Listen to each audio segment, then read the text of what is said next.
पिताजी मर गए, जमीन का मुआवजा और नियोजन की लड़ाई लड़ते लड़ते पिताजी अंतिम पड़ाव में है और बेटा को ही बोल के जा रहे बेटा लड़ लेना। क्या बोला था कि तुझसे ना हो पाएगा। अरे वही जयराम मातो है जो पहले था, है और वही रहेगा आखिरी दम तक, मरते सांस तक लोगों के हित के ही बात करेगा। हेडपॉट भेज देंगे, आप स्पष्ट बोलिए, आपसे होगा बंद हो जाएगा या आपसे होगा नीति पूर्वक होगा या हम लोग कुछ क्रांति का। डीवीसी के डीजीएमओ को जयराम मातो ने लगा दिया क्लास, लगा दिया फटकार कि अगर आपसे नहीं हो पाता था हमें दीजिए, हम क्रांति के लिए तैयार है, मैदान में उतरने के लिए तैयार है, ईंट के जब पत्थर का जवाब ईंट से देने के लिए तैयार है, जब तक तोड़ेंगे नहीं तब तक छोड़ेंगे नहीं। जयराम मातो ने फिर से ऐलान ये जंग कर दिया है कि हमारे जमीनों में हमारे जहरीले धुएं निकलते हुए यहाँ की धुआं खाएंगे। हम हमारे दादा परदादा लड़ते लड़ते मर गए हैं, लेकिन अभी तक उनके नाती पोते हो गए, लेकिन उनको अभी तक उनका हक अधिकार नहीं मिला, उनको अभी तक मुआवजा नहीं मिल पाया है। आप प्रतिदिन दिन प्रतिदिन बोलते जाते हैं कि हम लोगों को हक देंगे, उसका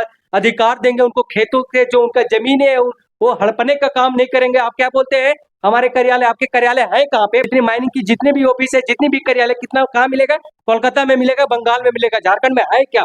यहाँ के सिर्फ कोयला निकलता है, लेकिन यहाँ के कोयला के नाम पर सिर्फ और सिर्फ भ्रष्टाचार है, सिर्फ और सिर्फ लूट है। बड़े बड़े कंपनियां ले जाते हैं, दिल्ली बम्बई सूरत ले जाते हैं और झारखंड में मिल जाता है लोगों के लिए जहरीला धुआं, जहरीला गैस, तरह तरह के बीमारी मरने के लिए। जयराम मातो ने जब से डुमरी में जीता है, जब से विधायक बना है, तब से वहां के धनबाद के साथ साथ धनबाद की वासियों के लिए, जितने भी उस फील्ड के लोग के लिए है, जितने भी लोगों के लिए ना, सबके लिए उनकी जीवन में, उनकी आयु में वृद्धि करने के लिए बन गए हैं, मिसाल बन गए हैं। उनकी जैसा लोग प्रेरणा लेते हैं, उनसे सीखते हैं कि जयराम मातो है जो हम गरीबों के, असहाय परिवारों के मददगार बने हैं। नहीं तो पहले एक समय हुआ करता था कि खास लोगों के, आम लोगों करके बड़े बड़े ऑफिसर वहां के कोलवरी हो, माइंस हो, डीवीसी हो, कहीं के भी लोग सुनने तक तैयार नहीं होते थे। लेकिन आज देखिए आंख से आंख डाल करके बात करते हैं, डीजीएम हो, ऑफिसर हो, सबको धूल में मिलाने की बात करते हैं, खदेड़ने की बात करते हैं, क्योंकि उन्होंने जयराम मातो को, जो लोगों ने समर्थन दिया, जयराम मातो ने जो ऐलान किया, जयराम मातो की जो विचारधारा है, जयराम मातो की जो बात है ना, 100% में 100% सही है, 100 बात में एक बात है, यानी कि वो हमेशा लोगों को हमेशा मदद करते हैं, संवैधानिक तरीके से लोगों से अपना हक अधिकार की मांग करते हैं कि जिस जमीन से आप, जिस जमीन से कमा रहे हैं,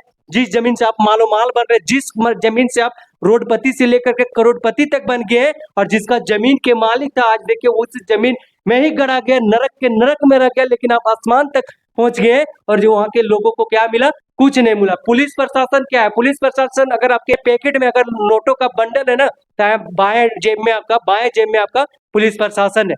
गरीबों के लिए तो कोई सुनने वाला था नहीं। एक समय था गरीबों पर आता था, लाठी के डंडे पर, पुलिस के मार के डर से लोगों को खदेड़ करके भगा दिया जाता था, उनको जमीनों पर हड़प लिया जाता था, बड़े बड़े माफियाओं ने उसके धावा बोल देता था। आज देखिए कोई चू तक नहीं करता। जयराम मातो रात के 2 बजे हो, दिन के दोपहर हो, कोई भी टाइम हो, पहुंचने के लिए हमेशा तैयार रहते हैं और लोगों को हक अधिकार देने की बात करते हैं। तो जयराम मातो की कहीं ना कहीं देखा जा रहा है कि उस क्षेत्र में खौफ है, और ये खौफ लोगों के लिए काफी मददगार साबित हो रहा है। जहाँ जो लोग वहां के अधिकारियों से डर डर के भागते थे, आज देखिए वहां के लोग ने, जयराम मातो ने इतना हिम्मत दे दिया, इतना लोगों के प्रति में जान डाल दिया है, इतना जान डाल दिया है कि लोग भी अधिकारियों से आंख में आंख डाल करके बात करते हैं